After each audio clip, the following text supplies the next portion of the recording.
జయ శుభకర వినాయక శ్రీకాణి భాగవర సిద్ధి వినాయక. నమస్కారం.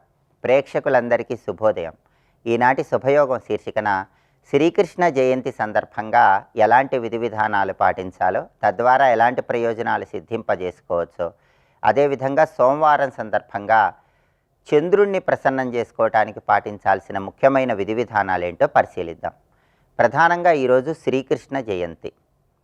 భాద్రపద మాసంలో సూర్యుడు సింహరాశిలో సంచారం చేస్తున్నప్పుడు బహుళపక్షంలో అష్టమి తిథి, నవమి తిథి ఈ రెండు తిథులు కలిసి వచ్చిన రోజు. ఈ సందర్భంగా కొన్ని ప్రత్యేకమైన సంప్రదాయాల ప్రకారం శ్రీకృష్ణ పరమాత్మను ఆరాధన చేస్తారు. అందుకే దీన్ని శ్రీకృష్ణ జయంతి అనే పేరుతో పిలుస్తారు.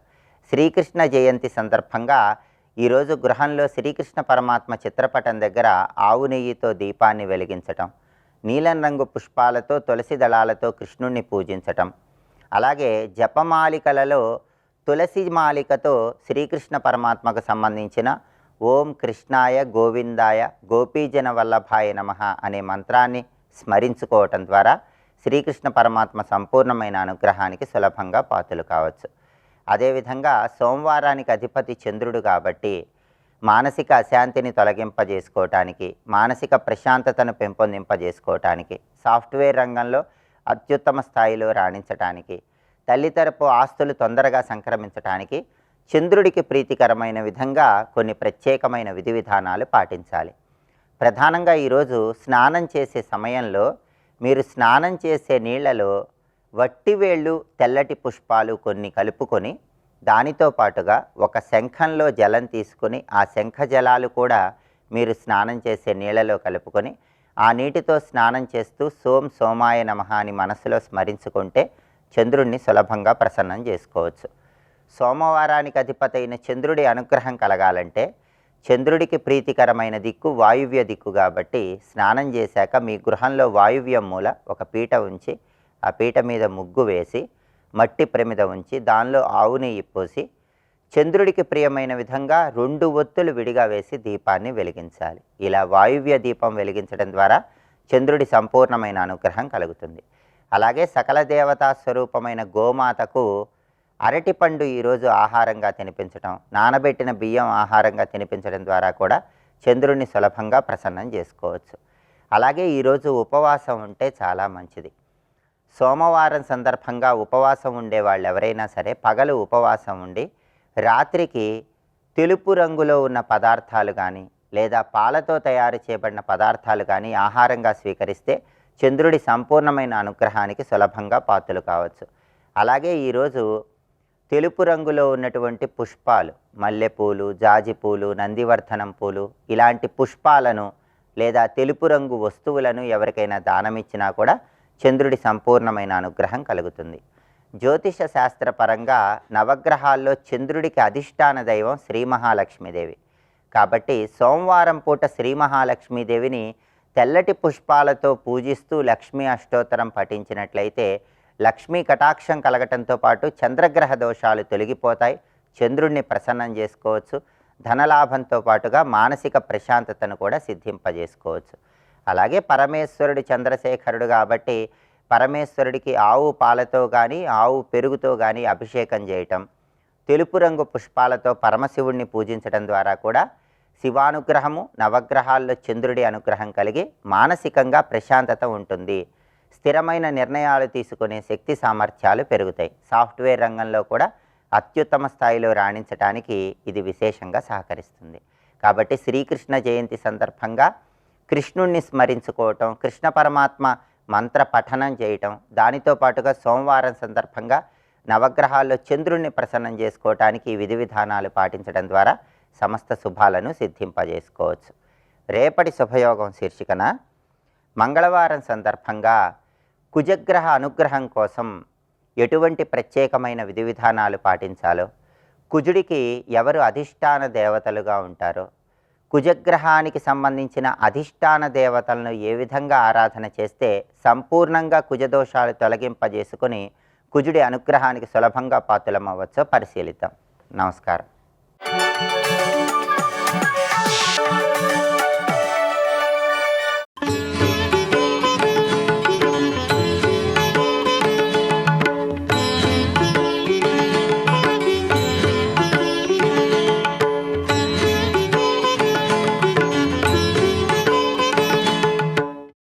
వినాయక చవితి భాద్రపద శుద్ధ చవితి వేడుకలు చేస్తుంది. అన్ని లోకాల నుంచి దేవతలందరూ వస్తుంటారు. ప్రతిసారి విష్ణు వస్తుంటట. ఆ రోజు ఆయన రాకుండా ఏం చేశాడంటే తన పార్షద గణాలని పంపించాడు. అలా పంపాడంటే ఏదో పాఠం చెప్పదలుచుకున్నాడు ఆయన.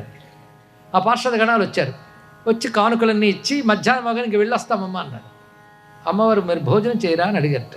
అక్కడ కాలానికి తగ్గట్టు అక్కడ భోజనాలు, అక్కడ భోజనం చేయరా అంటే లేదమ్మా మాకు నియమం ఉంది, విష్ణుమూర్తి ముఖం చూడకుండా మేము భోజనం చెయ్యం, కనుక మేము వెళ్ళిపోతామంటే సరే అయితే ఆ గదిలో ఇప్పుడే పుట్టినరోజు వేడుకలో విశ్రాంతి తీసుకుంటున్న అబ్బాయి అని చెప్పి వెళ్ళండి అన్నారు. అని చెప్పి వెళ్ళడానికి ఆ విష్ణు పార్షద గణాలు గదిలోకి వచ్చేటప్పటికల్లా అక్కడ తొండంతో ఉన్న గణపతి కాకుండా చతుర్భుజాలు శంఖచక్ర గదాపకం ధరించిన నారాయణుడు కనపడ్డాడు. అక్కడ వెంటనే అమ్మ చూసి సంబోధన పెట్టన్నట్టు వాళ్ళు పార్వతీమాత దగ్గరికి వచ్చి ఈ కథలో మర్మమేమిటి, శుక్లాంబరధరం విష్ణుం శశివర్ణం చతుర్భుజం, ఇంత అందంగా వ్యాసాదులు చెప్తూ ఉంటే ఈ భేద దృష్టి ఎప్పుడు పోతుందోనండి తెలియట్లేదు ఇక్కడ. సరే, మొత్తానికి గణపతి యొక్క సర్వదేవతాత్మకత్వాన్ని మనం ప్రతిపాదన చేసుకున్నాం, సర్వగణనాయకత్వాన్ని తెలుసుకున్నాం. శివపార్వతి తనయుడు అంటే ఏమిటి వాడు అర్థమైపోయింది కదా. కానీ శివపార్వతులు తనయుడుగా వచ్చిన రకరకాల రూపాలతో వచ్చాడు. ఇంకో కథ ఉండయి, మంచి కథ అది. ఒకసారి అమ్మవారు కైలాస పర్వతంలో విహరిస్తున్నారు, వాళ్ళ కొండ కదా. అమ్మవారు చూస్తే మెచ్చుకుంటారని చెప్పి ప్రమదుడు ఓంకారాన్ని బొమ్మగా గీసాడు ఒక కొండ మీద, అందంగా కొండ చర్య మీద ఓంకారాన్ని కలర్ఫుల్గా గీశాడు బొమ్మ. అమ్మవారు చూసి బాగుంది అంటే ఆయనకు సంతోషం, అద్భుతంగా పెయింట్ చేశాడు దాన్ని. అమ్మవారు వెళితే ఓంకారాన్ని చూస్తూ ధ్యానం చేస్తున్నట్టు. అలా ధ్యానం చేస్తుంటే ఓంకారం గణపతి రూపం ధరించి అమ్మళ్ళలోకి వచ్చింది ఇక్కడ. ఈ కథ కూడా అద్భుతం. ఇవన్నీ ఏం చెప్తున్నాయి మనకి? ఓంకారంలోనే అమ్మ అయ్యా ఉన్నారు. మీకు చెప్పనా నేను? ఎలాగో చెప్తా. ఓం అన్నప్పుడు ఈశ్వరుడు పరమాత్మ, ఓంకారంలో ఊం అనే అక్షరం ఊమా, ఆ తెచ్చి అక్కడ కలపండి. మొదలు తీసిన ఆ ఊమాలో ఆ తీసేస్తే ఉమా అయింది, అకారం మకారాన్ని కలిస్తే ఉమా అయింది. కానీ ఓంకారం శక్తి ఉమా, ఓంకారం ఈశ్వరుడు, రెండూ కలిపితే గణపతి. ఇది తెలుసుకోవాల్సిన అర్థం. కానీ శివపార్వతి తన అర్థమైంది కదా. కనుక హిందూ మతంలో మనం పూజించే దేవతల వెనకాల ఎంత సైన్స్ ఉంటుందండి. నమస్కరించడం సైన్స్ అంతా తెలియక్కర్లే, తినేవాడికి వంట ఎలా చేస్తారో తెలియక్కర్లే, కానీ వండితే కానీ అన్నం రాదని జ్ఞానం ఉండాలి, అది తెలుసుకోవాలి ఇక్కడ. కనుక ఎంత సైంటిఫిక్ నాలెడ్జ్ ఉంటే కానీ ఒక దేవత అనేది మనకు తెలియబడదు. అంత అద్భుతమైన విషయం ఉంది. కనుక అందరూ తెలిసి పూజించరు, భక్తితో పూజించండి, తర్వాత ఆయనే తెలియజేస్తాడు. తెలుసుకుంటున్న కొద్ది ఏమనిపిస్తుందంటే ఎంత గొప్పదా గణపతి తత్వం అని. ఇకపై ఆయనకు నమస్కరించేటప్పుడు బుద్ధిలో తేడా వస్తుంది, అవునా లేదా? కనుక ఇవాళ వినాయక శబ్దానికి అర్థం చెప్పుకున్నాం, ఓంకార స్వరూపుడు గణపతిని, శివపార్వతులు తనయుడు గణపతి అని చెప్పుకున్నాం. అందుకే తతశ్చ ఓం ఇది ధ్వనిరభూత్ సవై గజాకార అనిర్వచనీయ శైవ మాయా జగద్బీజమిత్యాహ.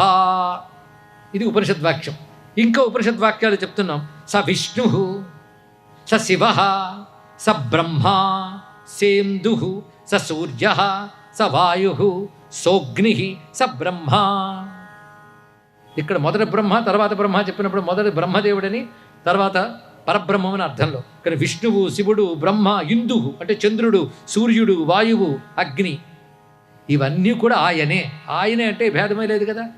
అలాగే గణపతి అథర్వశీర్షంలో ఈ మాట ఉన్నాం. సబ్రహ్మ సరహస్యేంద్ర స్వక్షరస్వరాట్ మంత్రపుష్పంలో అన్నట్లే అథర్వశీర్షంలో కూడా మంత్రం ఉంది కదండి. ఏమిటది? అయ్యా చెప్పండి ఇక్కడ. తం బ్రహ్మ, తం విష్ణుస్తం రుద్రస్త్వమింద్రస్త్వం, తం వాయుస్త్వం ప్రజాపతి ఇస్తుంది. అంత సర్వము నువ్వే అని అక్కడే చెప్తున్నారు. అదే భావం ఉపనిషత్తు ఇక్కడ చెప్తాను చూడండి ఇక్కడ. అలాంటి స్వామి గురించి ఉపనిషత్తు ద్వారా మనం తెలుసుకుంటూ ఓం తద్గణేశ, ఓం సద్గణేశ, ఓం తత్ గణేశ, ఓం సత్ గణేశ. తత్ అంటే అనిర్వచనీయమైన గాయత్రి మంత్ర విద్యమైన బ్రహ్మము, సత్ శాశ్వతమైనది. ఓం తత్ గణేశ, సద్గణేశ. ఇప్పుడు గణేశ తీసేయండి, ఏమంటారు? ఓం తత్సత్, ఓం తత్సత్ గణేశ. తత్ సత్తు కూడా గణేశ. ఓం పరః గణేశ, ఓం బ్రహ్మ గణేశ, స శుద్ధో గణేశ, స శివో గణేశ, ఇంద్రో గణేశ, విష్ణుర్గణేశ, సూర్యో గణేశ, ఏతత్ పరమం గణేశ. అంతటా గణపతిని చూసేవాడే గణపతి భక్తుడు, అంతటా విష్ణువుని చూసేవాడే విష్ణు భక్తుడు, అంతటా శివుడిని చూసేవాడే శివభక్తుడు. మొత్తం ఉన్నదంతా ఒకే బ్రహ్మమును తెలుసుకోవాలి. అదే ఇక్కడ అంతా గణపతే. స నిర్గుణ, స నిరహంకార, స నిర్వికల్ప, స నిరీహ, స నిరాకార, ఆనందరూప. చూడండి, నిరాకారు అంటున్నారు, మళ్ళీ ఏనుగు రూపం వాడు అంటున్నారు. ఏమిటో నిరాకారుడే ఆకారం ధరించాడు, దీన్ని బట్టి అర్థం. ఆనందరూప, తేజోరూపం, అనిర్వాచ్యం, అప్రమేయ, కొలతకం దొరివాడు. పురాతనో గణేశో నిగద్యతే. ఇవి వేదవాక్యములు గనక అంత అందంగా చెప్పబడుతున్నాయి. స ఆద్య, అతడే ఆది అయినవాడు. సహ అక్షర, సహ అనంత, సహ అవ్యయ, మహాపురుష. స ఆద్య సోక్షర సోనంత సోవ్యయో మహాపురుష. స గణేశ ఆత్మా విజ్ఞేయ. ఆ గణేశుడే ఆత్మని తెలుసుకోవలసినది. ఇత్యుపనిషత్. యయేవం వేద స ముక్షో భవతి ఇది యాజ్ఞవల్క్య. ఎవడైతే తెలుసుకుంటున్నాడో వాడు ముఖ్యమైన వాడైపోతున్నాడు, అంటే గొప్పవాడు అవుతున్నాడు అని ఎవడు చెప్పాడు? యాజ్ఞవల్క్య. యాజ్ఞవల్క్యుడు చెప్పాడు. యాజ్ఞవల్క్య మహర్షి యొక్క వాక్యముగా గణేశ తాపినీయ ఉపనిషత్తు చెప్తున్న విషయం అనేది చెప్పుకుంటాం. దీన్ని బట్టి గణపతి అంటే ఏమిటి, శివపార్వతుల తనయుడంటే ఏమిటి, వినాయకుడు అంటే ఏమిటో ఇన్ని తెలుసుకున్నాం కదా. మరి గణానాంతా గణపతికి మహామామహి అంటే ఏమిటండి తెలుసుకుందాం. గణపతి ఎన్ని రూపాలతో ఎన్ని మార్లు ఎందరి దగ్గరికి వచ్చి ఏ పనులు చేశాడో చెప్పుకుంటూ, ఇలాంటి గణపతిని చూసి బ్రహ్మదేవుడు మురిసిపోయి పూజంతా చేసేట. మొట్టమొదట చేసి ఏదో దక్షిణ ఇవ్వాలని ఆలోచించాడు. ఎక్కడి నుంచి విత్డ్రా చేస్తేస్తాడు? తపస్సు చేశాడు, గణపతికి ఇవ్వవలసిన శక్తి నాకు నుంచి రావాలి అని. అప్పుడు 2 స్త్రీమూర్తులు ఆయన నుంచి వచ్చాయి. ఆ 2 స్త్రీమూర్తులకి పేర్లు సిద్ధి, బుద్ధి. వాళ్ళిద్దరిని గణపతికి ఇచ్చాడు. గణపతి వారిద్దరిని స్వీకరించి అంతర్ధానమైపోయాడు. అది సిద్ధి బుద్ధిపతి గణపతి అన్నారు. ఇక్కడ సిద్ధి బుద్ధి అంటే గణపతికి అందరు భార్యలు, ఇప్పుడు 2 భార్యలు. బ్రహ్మచార భార్యలు ఉన్నవాడా? అసలు సిద్ధి బుద్ధి అంటే ఏమిటి? గణపతి అనుగ్రహం ఉంటే ఏ కార్యమైనా సాధిస్తాం. సాధిస్తే ఏమంటారండి? సిద్ధి అంటారు. అది రావాలంటే కావలసిన బుద్ధి ఉండాలి. అంటే 2 లేకపోతే ఏమీ లేదు కదా. కానీ బుద్ధి సిద్ధి అంటే 2 ఆడపేర్లు కాదు, 2 శక్తుల పేర్లు. ఇది తెలుసుకోవాలి ఇక్కడ.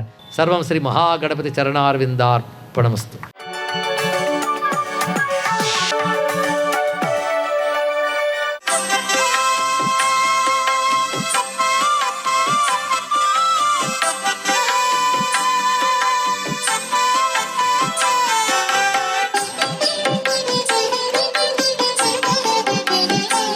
ఓం నమో నారాయణాయ.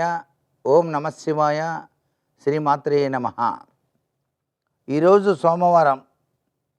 అటు విష్ణుదేవుని ఇటు శివపరమాత్మని ఇరువురిని కూడాను మనస్ఫూర్తిగా ధ్యానించాలి. సోమవారం అనగానే చంద్రశేఖర చంద్రశేఖర చంద్రశేఖర పాహ్యమాం అంటూ చంద్రశేఖర అష్టకాన్ని చదవాలి. అయితే ఈరోజు విష్ణుదేవుని కూడా పూజ చేయాలి అని శాస్త్రం. ఎవరైతే విష్ణు సహస్రనామార్చన చేసి విష్ణుదేవునికి ప్రీతికరమైనటువంటి పొంగలి నైవేద్యంగా సమర్పించి 10 మందికి పంచుతారో వారికి సంపూర్ణమైనటువంటి అభివృద్ధి కలిగి తీరుతుంది అన్ని రంగాలలో కూడాను అని. ఇక్కడ ఆశుతోషుడైనటువంటి పరమేశ్వరుని సోమవార సందర్భంగా కనుక తామర పూలతో కనుక పూజ చేసి ఓం హం ఈశానాయ నమః అని చెప్పేసి కనుక అనుకుంటే చాలండి. అలా కనుక చెప్పిస్తే పుత్రోత్సాహము తండ్రికి పుత్రుడు జన్మించినప్పుడు కాదు, ఆ పుత్రుణ్ణి 10 మంది పొగిడినప్పుడు కలుగుతుంది అన్నట్టుగా సంతానము చాలా అభివృద్ధిలోకి వస్తుంది. అంతేకాకుండా తుమ్మి పువ్వులు చాలా విశేషంగా పనిచేస్తాయండి శివారాధనలో. తుమ్మి పువ్వులు తెచ్చి నీకు దుష్టుగా పూ చేదమంటే అన్న సందంగా తుమ్మి పూలతో గనక సోమవారం నాడు స్వామివారిని గనక మనం గనక పూజ చేసినట్లయితే అభీష్ట సిద్ధి. నీవు ఏమైతే కోరిక కోరుకుంటావో స్వామిని ఆ కోరిక నెరవేరుతుంది. అలాగే ఇటు విష్ణుమూర్తికి తులసిమాలను చక్కగా అలంకరణ చేసి శ్రీ మహావిష్ణవే నమః అనుకుంటే చాలండి. స్వామివారు పరమాత్మ కదండి, తన దివ్యవంతమైన అనుగ్రహ కరుణాకటాక్ష వీక్షణాలని మనకు ప్రసరింపజేస్తాడన్నమాట. అలాగే ప్రతి వ్యక్తి కూడా బాధపడేది రుణాలు. ఆ రుణ విముక్తి కలగాలన్నా కూడాను శివకేశవులు ఇరువురిని కూడా పూజించాలి. మనం రుణ బాధల నుంచి బయటపడటానికి ఏం చేయాలంటే సదాశివుని యొక్క ఆలయానికి వెళ్ళి 5 ఒత్తులతో నేతి దీపం వెలిగించి పొంగలి నైవేద్యంగా సమర్పించాలి. అలాగే విష్ణు ఆలయంలో కూడాను స్వామివారికి తీపి వంటకాన్ని నివేదనగా చేసి తులసి మాలికను సమర్పించాలి. ఇలా చేసినట్లయితే రుణ విమోచన శక్తి పెరుగుతుంది. సర్వే జనా సుఖినో భవంతు.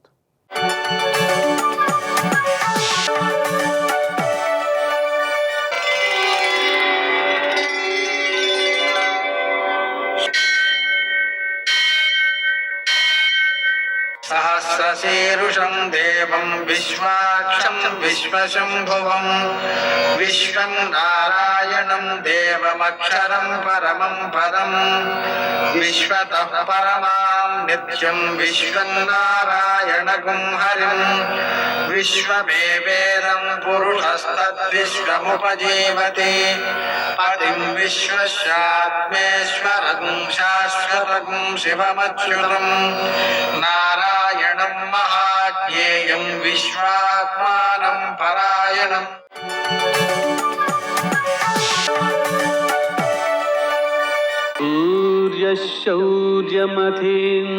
సూర్యశౌర్యమథేంద్రపదవీ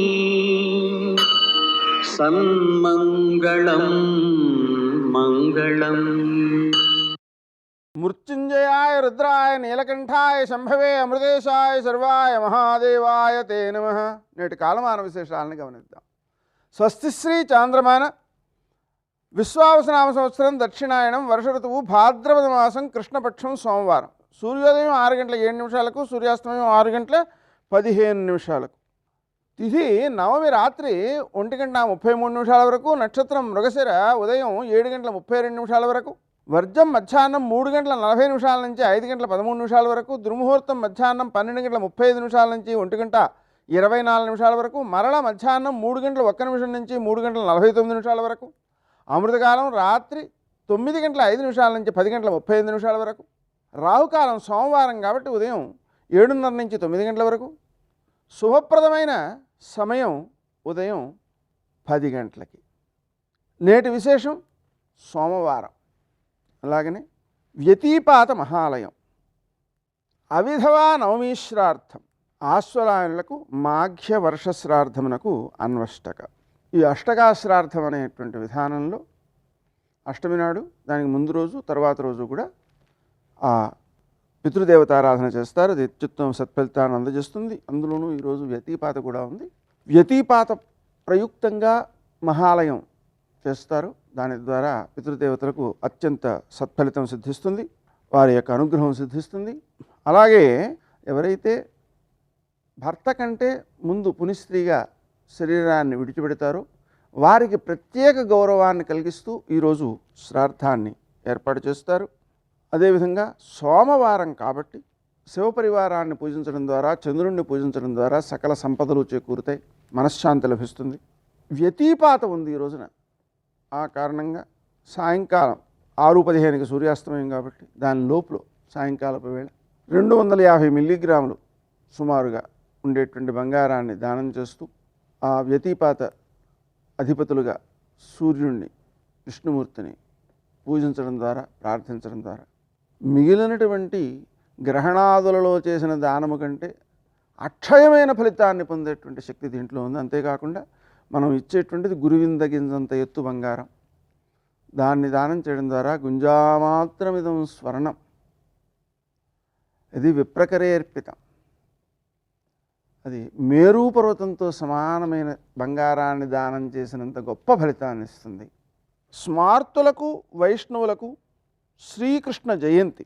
దాని సందర్భంగా ఉపవాసం ఉండడం, కృష్ణుడిని పూజించడం, కృష్ణాష్టమి నాడు ఎలాగైతే కృష్ణ గాథలతో కాలాన్ని మొత్తం గడుపుతారో, ఆయన స్మరిస్తూ ఉంటారో అలా స్మరించడం అత్యుత్తమమైనటువంటి సత్ఫలితాన్ని అందజేస్తుంది. నేటి ఆణిముత్యాలు.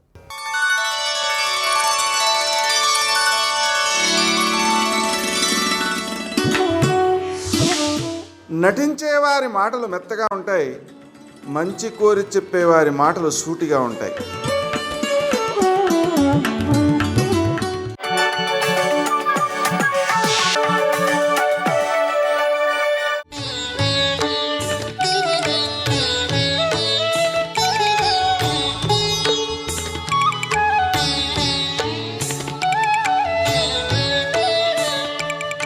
దక్షిణామూర్తి స్తోత్రాన్ని ప్రతిరోజు ఎవరైతే ఈ స్తోత్రాన్ని చదువుకుంటున్నారో, చదవడం చేత కాని వాళ్ళు చదువుకోవడం వచ్చిన వాళ్ళు చదివితే వింటున్నారో, విని ధ్యానం చేయగలుగుతున్నారో, ధ్యానం చెయ్యలేకపోతే కనీసం పఠిస్తున్నారో, వింటున్నారో, ఇలాంటి వాళ్ళందరికీ కూడా సర్వాత్మత్వమితి స్ఫుటీకృతమిదం, ఆత్మ అనుభవంలోకి రావడమే కాదు, దానితో పాటుగా సమస్త సిద్ధులు కూడా కలుగుతాయి.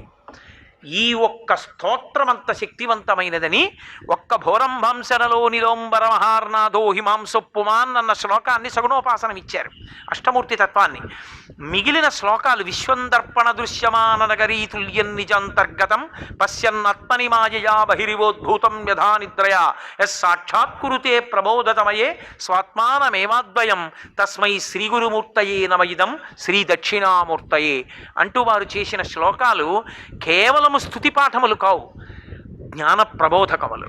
అందుకే అవి ధ్యాన మంటపంలో కూర్చుని ఒక్కసారి ఆ స్తోత్రం చదివి వెళ్ళిపోతే చాలు. దక్షిణామూర్తి యొక్క పరిపూర్ణ అనుగ్రహం కలిగి కొన్ని కోట్ల జన్మలెత్తవలసిన వాడు నన్ను నమ్మండి, నాకు శంకరులు ప్రమాణం, ఈ జన్మలోనే ఆఖరి ఊపిరిలో జ్ఞానం కలిగి పరమేశ్వరుని యందు ఐక్యమైపోతాడు, సందేహం లేదు.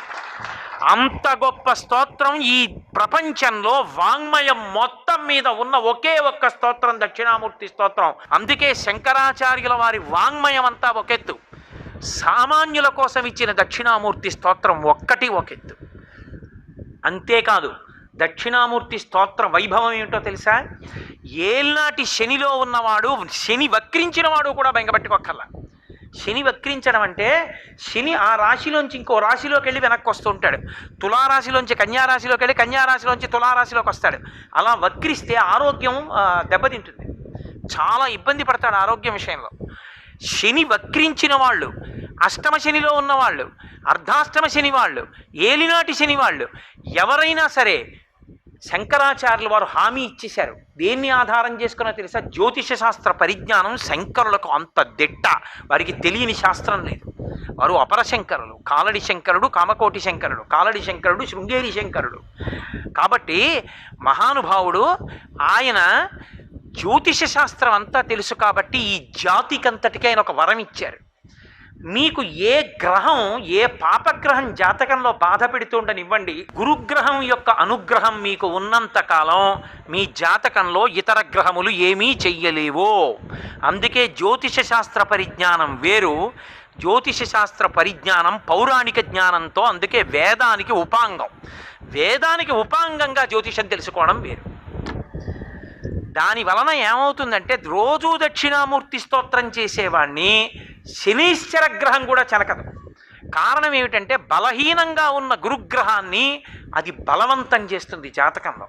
గురుడు శక్తివంతుడై కూర్చున్నాడు జాతకంలో, గురుడి అనుగ్రహం ఉన్నంతకాలం పాపగ్రహాలు ఏం చేయలేవు, అడ్డుపడిపోతాడంతే. గురువుగారి రక్షణ ఉంటే ఇంకేంటండి, గురువుగారికి వాత్సల్యం ఉందనుకోండి దేవతలు అనుగ్రహిస్తారంతే. కాబట్టి జాతకంలో గురుగ్రహం యొక్క అనుగ్రహం ఉంది, పాపగ్రహాలు ఊరుకున్న ఏం చేయలేపోయి. ఇంకా ఒక్క శంకరాచార్యుల వారే ఈ జాతికి పెద్ద వరం ఇచ్చారు, నేను వెళ్ళిపోతాను వీళ్ళని ఎవడు బాగు చేస్తాడని. దక్షిణామూర్తి స్తోత్రం చదువుకుంటే గురుగ్రహం శక్తి పొందేస్తుంది. రోజు ఒకసారి దక్షిణామూర్తి స్తోత్రం చదివారనుకోండి చాలు, అంతే. ఆడవనివ్వండి, మగనివ్వండి, పిల్లలవనివ్వండి, ప్రయోజకులవుతారు. సర్వం శ్రీ ఉమామహేశ్వర పరబ్రహ్మార్పణమస్తు. స్వస్తి.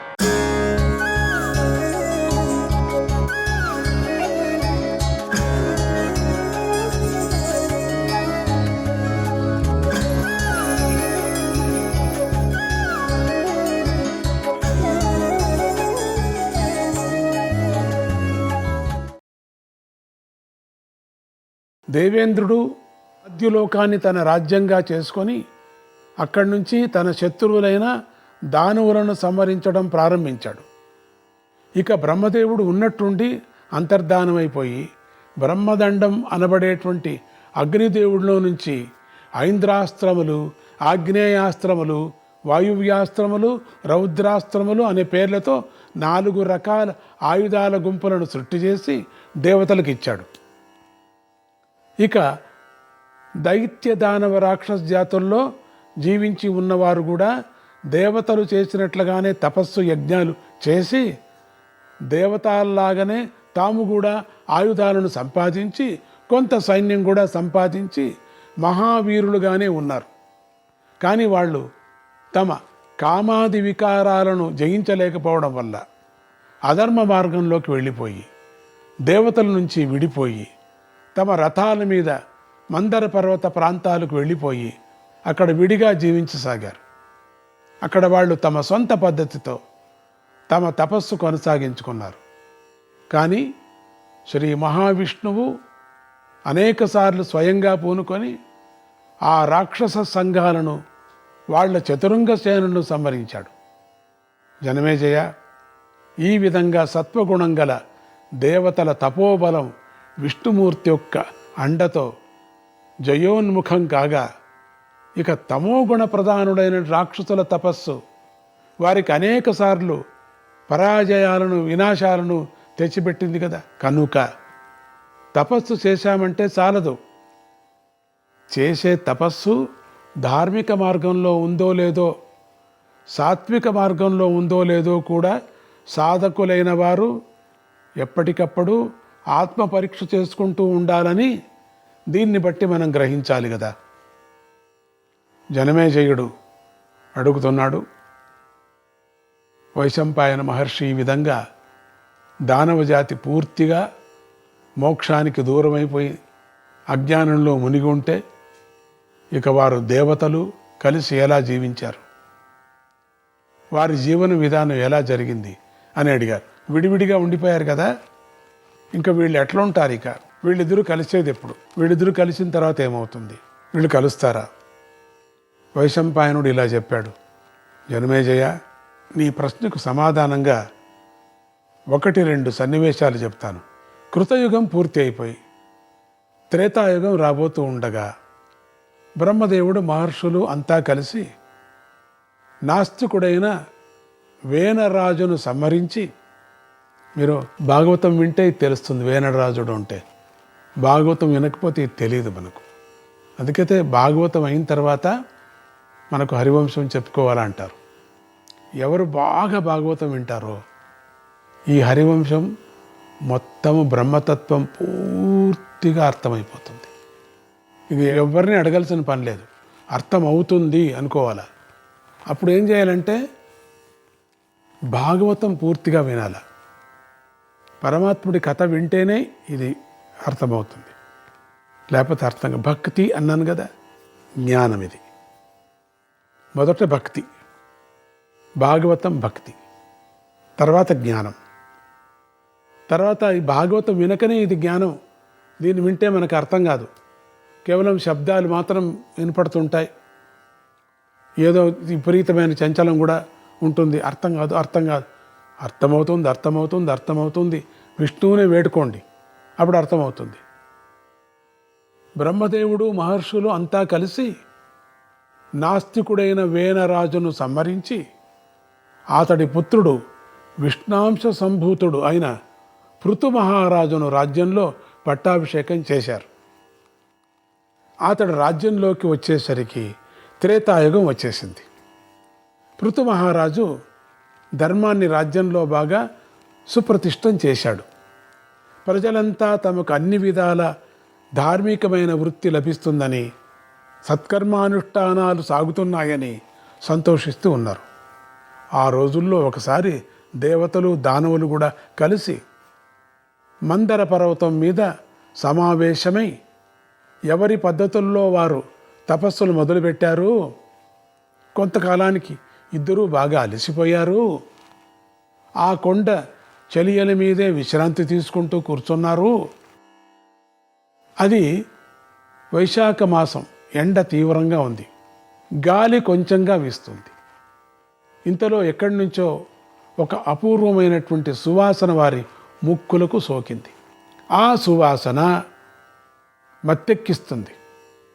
ఆ మత్తులో ఈ సువాసన ఎక్కడి నుంచి వస్తుందా అని వాళ్ళందరూ కలిసి అన్వేషణ మొదలుపెట్టారు. అది ఒక గొప్ప పుష్పంలో నుంచి వస్తుందని అర్థమైంది. దాంతో దానవులకు కొన్ని క్రొత్త ఆలోచనలు మొదలైనాయి. ఈ రాక్షసులకు కొత్త ఆలోచనలు వచ్చేసాయి. బుద్ధి కర్మానుసారిణి అంటే పూర్వం చేసుకున్న పాప పుణ్యాల బట్టి జీవులకు ఈ జన్మలో చెడు ఆలోచనలు మంచి ఆలోచనలు వస్తూ ఉంటాయి కదా. ఇది సృష్టి నియమం కదా. ఆ నియమం ప్రకారమే దానవులు విచిత్రంగా ఆలోచించి చివరికి వారిలో వారు ఇలా సంప్రదించుకున్నారు. ఒక్క పుష్పంలో నుంచి వచ్చే వాసనే ఇంత గొప్పగా ఉంటే అన్ని పువ్వులు కలిపిన వాసన ఇంకెంత గొప్పగా ఉంటుంది. ఎట్లా ఉంటుంది కొంతమందికి. ఒక్క పువ్వులో వాసన ఇంత గొప్పగా ఉంటే అన్ని మూలికలు కలిపితే వచ్చే వాసన ఇంకెంత గొప్పగా ఉంటుంది.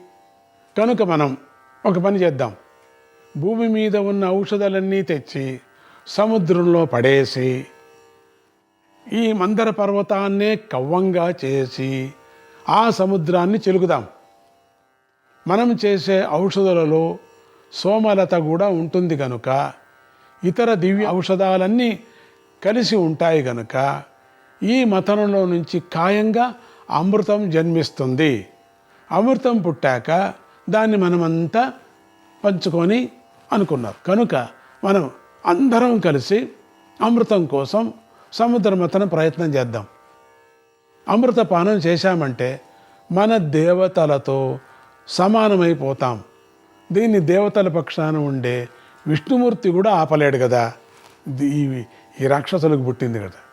ఇలా మనం దేవతలతో సమానమైపోతే దేవతలతో కలిసి స్వర్గ సుఖాలన్నీ అనుభవించవచ్చు కదా.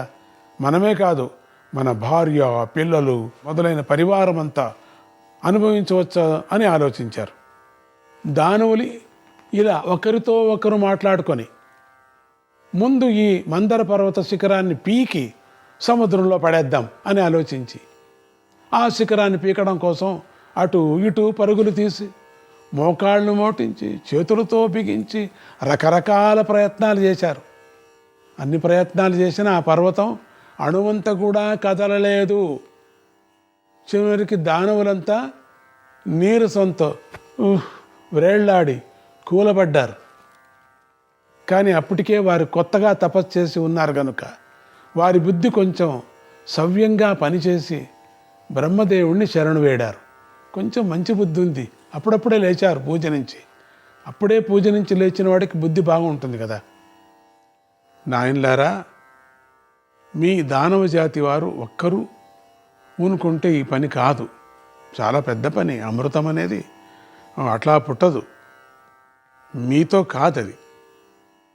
ఈ మందర పర్వతం మహామహిమ గలది. దీన్ని కదిలించడం మీరు అనుకున్నంత సులభం కాదు కదా. ఆదిత్యులు, వసువులు, రుద్రులు, మరుత్తులు, యక్షులు, గంధర్వులు, కిన్నరులు మొదలైన దేవతాగణాలు, అలాగే దానవ రాక్షసాది అసుర గణాలు మొత్తం అందరూ కలిసి ప్రయత్నిస్తే కానీ ఈ పర్వతాన్ని ఎత్తలేరు. ఇలా మీరంతా కలిసి ఈ పర్వతాన్ని పెకిలించి సముద్రంలో పెట్టగలిగితే అప్పుడు హిమాలయ పర్వతంలో ఉన్నటువంటి దివ్య ఔషధాలన్నీ మీకు దర్శనమిస్తాయి.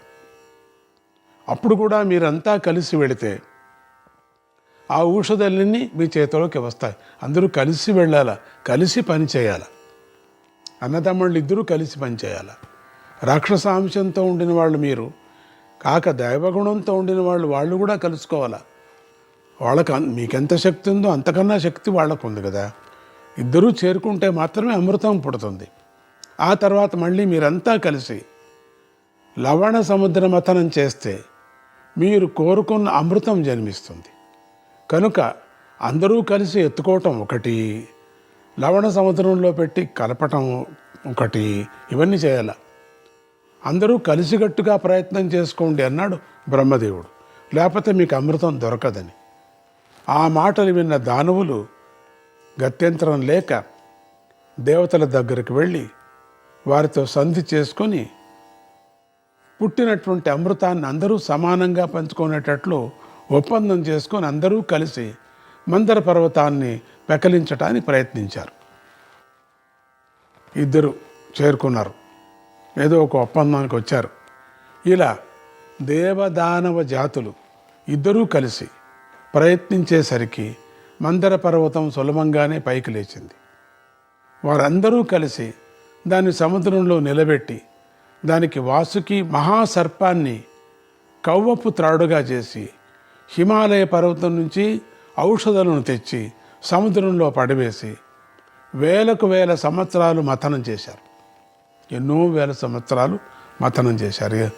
ఒక 10 రోజుల్లో పుట్టలేదు, 10 ఏళ్లలో పుట్టలేదు, వేల సంవత్సరాలు అలా మథనం చేయగా ఆ మథనంలో నుంచి ముందుగా ధన్వంతరి దేవుడు, మద్యము లక్ష్మీదేవి, కౌస్తుభమణి, చంద్రుడు, ఉచ్చేశ్వరవశము అనేటువంటి గుర్రము ఉద్భవించి చిట్ట చివరిగా వారందరూ కోరుకున్నటువంటి అమృతం కూడా జన్మించింది. అమృతాన్ని చూసేసరికి రాక్షసులకు దుర్బుద్ధి పుట్టి అమృత కలశాన్ని పట్టుకొని పారిపోసాగారు. వాళ్ళు లాక్కున్నారు. అది గమనించిన దేవతలు వారిని అడ్డగించి వారితో కలబడ్డారు. ఈ 2 పక్షాలు ఇలా కొట్టుకుంటూ ఉండగా రాహు అనే రాక్షసుడు సందు చూసుకొని అమృత కలశాన్ని పుచ్చుకొని, అంటే దూరానికి తీసుకువెళ్ళి మొత్తం తానే తాగేద్దామనే ప్రయత్నం ప్రారంభించాడు. ఇది దేవతల కంట పడ్డది. వాళ్ళ అమృతాన్ని దానవులు కాకుండా దేవతలు కాకుండా రాహు ఒక్కడే తాగేస్తున్నాడని గోలగోలగా అరిచారు. అది విని శ్రీహరి తన చక్రాయుధంతో రాహు కంఠం నరికేశాడు.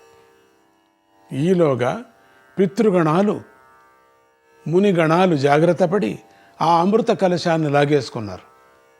ఇది గమనించిన దేవేంద్రుడు వాళ్ళ దగ్గర నుంచి ఆ కలశం తాను గుంజుకున్నాడు. ఇది చాలా పెద్ద యుద్ధం జరిగింది, కలశ యుద్ధం. ఈ సన్నివేశాలను గమనిస్తున్నటువంటి బ్రహ్మదేవుడు పృథివీ దేవత చెవిలో ఏదో చెప్పాడు. దాని ప్రకారం ఆవిడ దేవేంద్రుడి దగ్గరికి వెళ్ళి ఒడుపుగా అమృత కలశాన్ని లాక్కొని బ్రహ్మదేవుడి దగ్గరికి వెళ్ళిపోయింది. ఇది జరిగిన సంగతి. జనమేజయ, రాక్షస జాతుల వారు ఆలోచనలో ఉండే వక్ర గుణం వల్ల దేవదానవుల సహజ జీవనం అదేవిధంగా అనేకసార్లు భంగనమైంది. శ్రోత అయిన జనమేజయుడు వైశంపాయనుడి కథా ప్రవాహాన్ని కొంచెం ఆపి, మహర్షి, ఇలా దేవదానవుల సఖ్యం అంటే వాళ్ళ స్నేహం చెడిపోయాక దేవతలు ఏం చేశారు, దానవులు ఏం చేశారు అని అడిగాడు. వైశంపాయనుడు ఇలా చెప్పాడు, రాజా, దానవులు తమ పరాక్రమం పెంచుకొని మళ్ళీ రాజ్యం సంపాదిద్దామనే ప్రయత్నంలో పడ్డారు. దేవతలేమో తపస్సు చేద్దామనే ప్రయత్నంలో పడ్డారు అని బదులు చెప్పాడు. చూడండి, రాక్షసులు ఏమన్నా కానీ వాళ్ళని నరికైనా కానీ రాజ్యం సంపాదన చేసుకోవాలి. దేవతలంతా లేదు, మనకెందుకు, హాయిగా తపస్సు చేస్తామని తపస్సు చేసుకోవటానికి ప్రయత్నించారు. జనమేజయుడు, మహర్షి, అలా అయితే హిరణ్యకశిపు వంశంలో పుట్టిన బలిచక్రవర్తి ప్రయాగ క్షేత్రంలో గొప్ప యజ్ఞం చేసి కోరిన వారికి కోరిందెల్లా దానం చేశాడని విన్నాను. అది ఎలా సంభవించింది అని అడిగాడు. వైశంపాయనుడు తన కథనాన్ని ఇలా కొనసాగించాడు. జనమేజయ, దేవదానవుల సఖ్యభంగానికి బలిరాజ్య కథ కూడా ఒక ఉదాహరణగా పనికొస్తుంది. రాక్షస వంశంలో పుట్టిన బలిచక్రవర్తి ధర్మాత్ముడే జీవించాడు. కానీ తన పరాక్రమ విశేషం చేత దేవరాజ్యాన్ని మాత్రం సంపాదించేశాడు. అలా దేవరాజ్యాన్ని సంపాదించిన బలిచక్రవర్తి తన ధర్మ ప్రవృత్తిని మానుకోలేదు. అతడు బ్రహ్మక్షేత్రమైన ప్రయాగాలో పరమ పవిత్రమైన గంగా యమునల మధ్య ప్రదేశంలో రాజసూ యాగాన్ని చాలా వైభవంగా నిర్వహించాడు. రాక్షస గురువైన శుక్రాచార్యుడు స్వయంగా ఆధ్వర్యుడిగా ఉండి తన పుత్రగణంతో కలిసి ఈ యజ్ఞాన్ని శాస్త్రీయంగా నడిపించాడు. ఈ మహాయజ్ఞానికి అటు దానవ జాతి వారితో పాటు ఇటు వేద విద్వాంసులు, యోగులు, యతీశ్వరులు, వాలకిల్యాది మహామునులు మొదలైన మహానుభావులు అనేక మంది విచ్చేసి సంతోషంతో పాలు పంచుకున్నారు. అటువంటి యజ్ఞం అన్నమాట. ఇలా యజ్ఞం జరుగుతూ ఉండగా బలిచక్రవర్తికి ధర్మావేశం పెరిగి ఈ యజ్ఞంలో ఎవరు ఏమి కోరుకుంటే అది దానం చేస్తాను అని ప్రతిజ్ఞ చేశాడు. ఈ సందు చూసుకొని విష్ణుమూర్తి వామన రూపంలో అక్కడికి వచ్చి 3 అడుగుల భూమిని దానంగా అడిగాడు. బలిచక్రవర్తి దానం చేసేశాడు. వెంటనే మరుగుజ్జు రూపంలో ఉన్నటువంటి విష్ణుమూర్తి కాస్త విరాట్ రూపంగా పెరిగిపోయి తన 2 పాదాలను భూమిని స్వర్గలోకాన్ని కూడా ఆక్రమించేశాడు. దాంతో దానవ జాతి వారికి ఉండటానికి చోట్లేక తమ ఆయుధాలన్నీ వెంటబెట్టుకొని బలిచక్రవర్తితో కలిసి పాతాళలోకానికి తరలిపోయారు. పాతాళానికి తొక్కేశాడు. ఆ తరువాత కొంతకాలానికి దేవేంద్రుడు విష్ణుదేవుడు కలిసి బలిచక్రవర్తిని మళ్ళీ భూలోకానికి తెచ్చి త్రిలోకాధిపతిగా పట్టాభిషేకం చేశారు. దానికి కృతజ్ఞతగా బలిచక్రవర్తి దేవతలందరినీ పితృదేవతలుగా మార్చేసి వారికి స్వాహాకారాలతో కాకుండా స్వాదాకారాలతో హవిస్సులు అందేటట్లు చేశాడు. ముందుగా మనం మాట్లాడుకున్నాం పితృదేవతలు ఎవరు అని. మీరు వినింటే మీకు తెలుస్తుంది. ఇంతలో బ్రహ్మదేవుడు దేవేంద్రుణ్ణి విడిగా పిలిచి తనకు భూదేవి ద్వారా సంక్రమించిన అమృత కలశాన్ని దేవేంద్రుడికి ఇచ్చేశాడు. దాంతోపాటు తన చేతిలో ఉన్న ఒక దివ్య శంఖాన్ని కూడా దేవేంద్రుడికి బహుమతి ఇచ్చాడు. ఈ రెండింటి ప్రభావం వల్ల దేవేంద్రుడి శక్తి పెరిగిపోయింది.